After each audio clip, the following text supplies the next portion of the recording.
Assalamualaikum, saya Encik Muhammad Izzat bin Ramli, pensyarah program Bakery dan Pastry Kuala Vocational Kuala Berang, merangkap pensyarah pembimbing produk inovasi pelajar.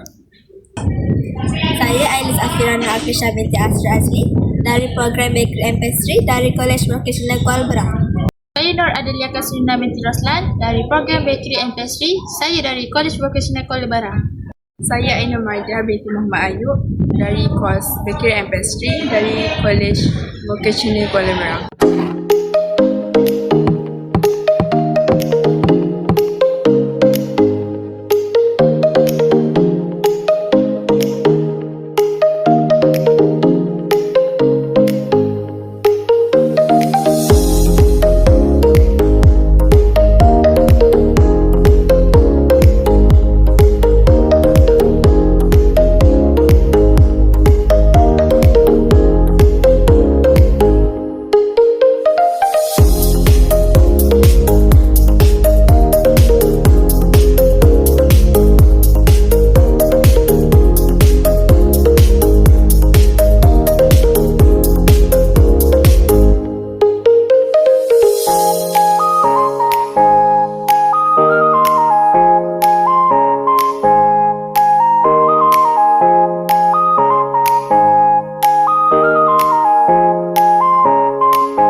Inti je.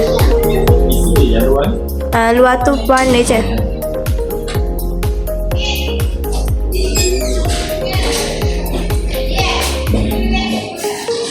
Sedap. Okey je. Cuma rasa macam lepak je. Rasa kulit merah.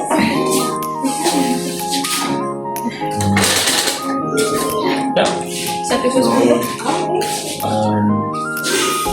Sebabkan tak rasa kulit sangat, bagi 7.5.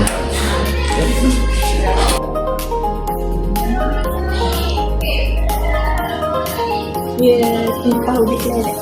Krimpah ubi keledek.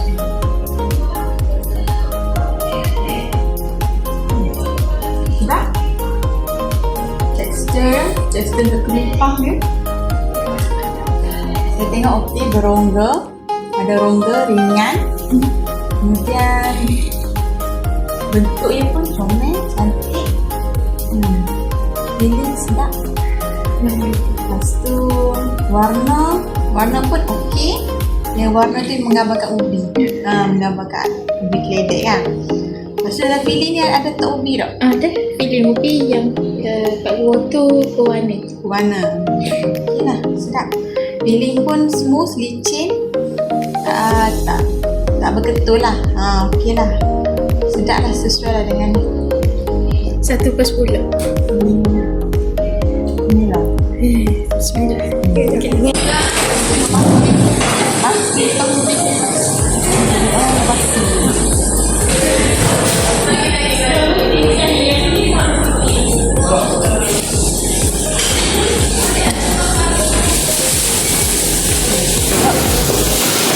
Lepas tu lembut. Tekstur dia pun okey lagi.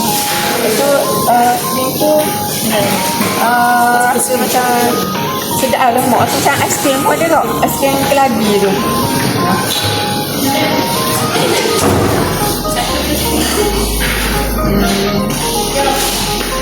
Satu apa tu? Satu distro. 9 lah. 9.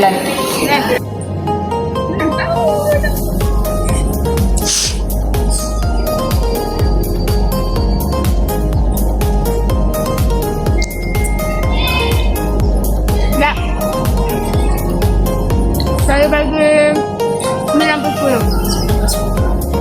Rasa ubi keledek dia, krim dia, bila di combine itu sangatlah sedap dan menarik inovasinya.